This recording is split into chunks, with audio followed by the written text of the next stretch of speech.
Coming up on Mountain News this morning, Appalshop continues to work tirelessly to preserve and protect the large collection of Central Appalachian memorabilia since it was damaged by the flood.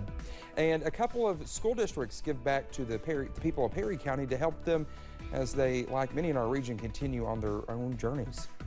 Dedicated to Eastern and Southern Kentucky, this is WYMT Mountain News This Morning. It's already 6 o'clock. Man, I guess time flies when you're having fun. At least I'm having fun. I don't know about Brandon. I'm Dakota Makris. Good morning to you. It's Thursday, and speaking of Brandon, I guess we'll go over and chat with him this morning. And Brandon, this is a First Alert weather day, and we got some things we're watching this morning, and I guess it's all right so far now. It is. We're okay for the moment, but again, I don't think that's going to last too much longer, so be ready for that to start picking up here in the next few hours. Let's go in to live pinpoint Doppler radar and kind of show you one little area we're tracking. I'm going to zoom in here for you. Parts of Rockcastle County north of Mount Vernon up toward the Conway, actually toward the Rockcastle-Madison County line, and then back over on 421, back over toward Owsley County and Jackson County, just east of Anvil. Some showers starting to form there at one up in Rockcastle County, also scooting over to Jackson County as well. So that's the only rain we have in our area now.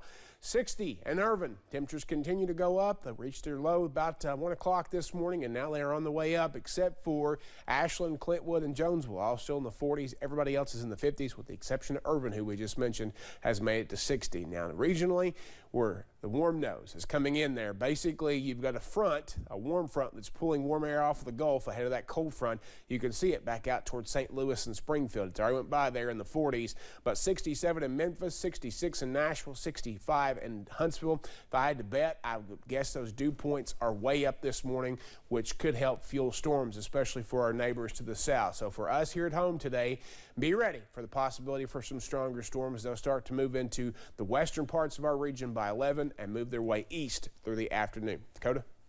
All right, Brendan, thank you. Well, a nonprofit in Whitesburg that's held staples of history for more than 50 years is still recovering from flooding more than 5 months later. Our Olivia Calfee has an update on the rebuilding process. For more than 50 years, Appalshop in Whitesburg has been flooded with history. It did house our on-air studio for our radio station, WMMT. It held a 150-seat theater, conference room, art gallery. And it has now been more than 5 months since it was flooded with water. And it doesn't seem like 6 months, but it also feels like it's been an eternity. The task of a nonprofit arts organization taking on a massive amount of flood cleanup, it was a big job. A job that did not come easy, being the largest collection of Central Appalachian memorabilia. Staff has worked endlessly, ensuring that the history will be preserved. For the archive, we used a lot of volunteer labor to help retrieve items out of the building that were damaged, and those were sent off to vendors. Those items are currently being worked on to repair, recover. Even though the buildings are still empty, offices have been moved and items are still being restored. Progress is being made, and the radio station made its way back on air Tuesday, broadcasting out of an RV. It's bittersweet, it's exciting, it sounds kind of cool to say that you're broadcasting from an RV down by the river. Even with the joy and how far the radio station has come, it still brought emotions going live for the first time in more than 5 months. Yeah, it's definitely not been without its own sense of sadness and bittersweet feelings, because, so many people are, attached to our studio. A staple in the community many have loved. And Royce says Appalshop's mission is to lift up the voices of Appalachians. We're still here with that same core mission, which is to tell the story of the people of the region and to push it out and help others understand that story. And that mission will not be stopped by the flood. In Letcher County, Olivia Calfee, WYMT Mountain News. Royce says Appalshop still needs the support from the community as it rebuilds, and it could take years to get back to where it was. Well, signing off to help homeowners move forward following the flood, Perry County Judge Executive Scott Alexander met with local and state emergency management personnel to discuss buying back flood-impacted homes. As part of FEMA's hazard mitigation grant program, the Perry County Fiscal Court will buy flood-impacted properties from homeowners so they can relocate outside of the flood zone. Well, this is a process that can take up to 3 years, but Perry County and state leaders were adamant about moving things along quicker. All the other programs out there, and there's a lot of them that are good and they help, but they don't fix your issue. This is the closest program that FEMA offers that gets them headed back in the right direction with the pre-disaster worth of the home. And that's, I can't tell you how excited I am about that. Well, the judge executive says once the paperwork is processed in Frankfort and sent back, they hope to start purchasing homes 2 to 4 weeks later. Family resource centers from Perry County and Hazard Independent Schools gave back to the community Wednesday afternoon. We talked with organizers and people who stopped by to learn more about the importance of the event.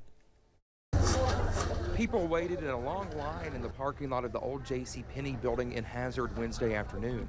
Perry County and Hazard Independent Schools Family Resource and Youth Services Centers gave out basic needs like food, beverages, clothes, and much more to anyone in the community. The Family Resource Centers do giveaways all the time, and they partner with local community partners such as Salvation Army. They are hoping to meet the needs of the county, saying they had needs way before the flood hit. Even though, you know, the initial brunt of that is over, we still have needs, and we don't want to forget that, and we want to keep, you know, providing for our community. Kathleen Smith lives in Perry County. She stopped by the giveaway. It's a good feeling because a lot of people did get affected by the flood, and they can come at you and get what they want. She says it also helps her go about her day to day. With prices increasing at the grocery store, this helps her stock up on what she needs. I like helping others because if it don't fit, I give it to others. Serving their community one giveaway at a time. In Perry County, Dakota Makris, WYMT Mountain News. Well, Wednesday was Scotty Hamilton Day in Pikeville, recognizing the service and sacrifice of the fallen police officer. Officer Hamilton was killed in the line of duty in March of 2018. Yesterday's date reflected his unit number. People posted photos online sporting their Scotty memorial shirts and sharing memories of the hometown hero. The department he served for 12 years visited his daughter's school to read her class the book written in his honor. We just want to keep his memory alive, you know. Scotty laid his life down for the community and for the state and the city and the citizens, and we want that to never be forgotten, and he paid the ultimate price for it. Officer Hamilton's wife, Chelsea, shared with us some of the photos seen here, thanking the department, the Pikeville school system, and her co-workers for helping her make it through the day. Well, next Monday is Martin Luther King Jr. Day, and one Kentucky college is hosting a workshop for educators. The Association for Teaching Black History in Kentucky is teaching teachers how to educate their students about Black history. Hallie DeVore sat down with members of the association to learn more. We have Black Americans across this country who have done incredible things. We also have Black Kentuckians who have done incredible things. The Association for Teaching Black History in Kentucky is providing teachers with an opportunity to better their students' education in Black history. So it's a great opportunity to be able to look at the local history within Kentucky and really elevate and share those stories of Black Kentuckians who have done incredible things that impact our lives on a daily basis.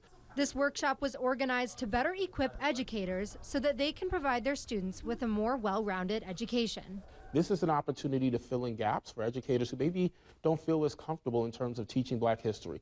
This workshop is being hosted right behind me here at the historic Boone Tavern Hotel here at Berea College. A perfect place to host this workshop given Berea's rich African-American history. Berea College is the alma mater of Carter G. Woodson, a Black American historian, author, and journalist. The school's Interracial Education Center is named in his honor. One of the things that Carter G. Woodson is known for saying is Black history is American history. It's a part of our full story. And so if you're not getting a full, rich experience of Black history in your education, you're sort of missing a key component of what makes the United States such a rich, vibrant place to live and be. This workshop's hope is to elevate the stories of Black Kentuckians, past and present, in order to better serve the future. That was Hallie DeVore reporting. The workshop is free for everyone to attend.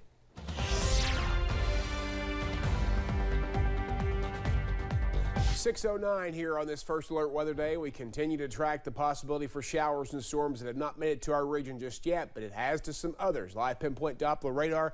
Let's take you to the north near Louisville up toward Carrollton. Severe thunderstorm warnings in effect up there for parts of Jefferson and Trimble counties until 6:15 this morning, and Henry and Trimble counties also until 6:15. That is out of our area, but you can see that the storms are trying to turn severe already in some locations. Temperatures out there toward Louisville are already in the upper 50s, 60 in Irvin, upper 50s, Somerset, London, back over toward Jackson and Harlan as well, and they're going up this morning. Ashland now up to 47. They were at 46 just a few minutes ago. Download that app, First Alert Weather app, and again, we're going to see those chances for showers and storms off and on throughout the morning into the afternoon hours. Some of those could pack a punch, so make sure you're staying updated and staying aware as we head deeper into the day. And tomorrow, a different story with the cold weather and possibilities for snow. Dakota?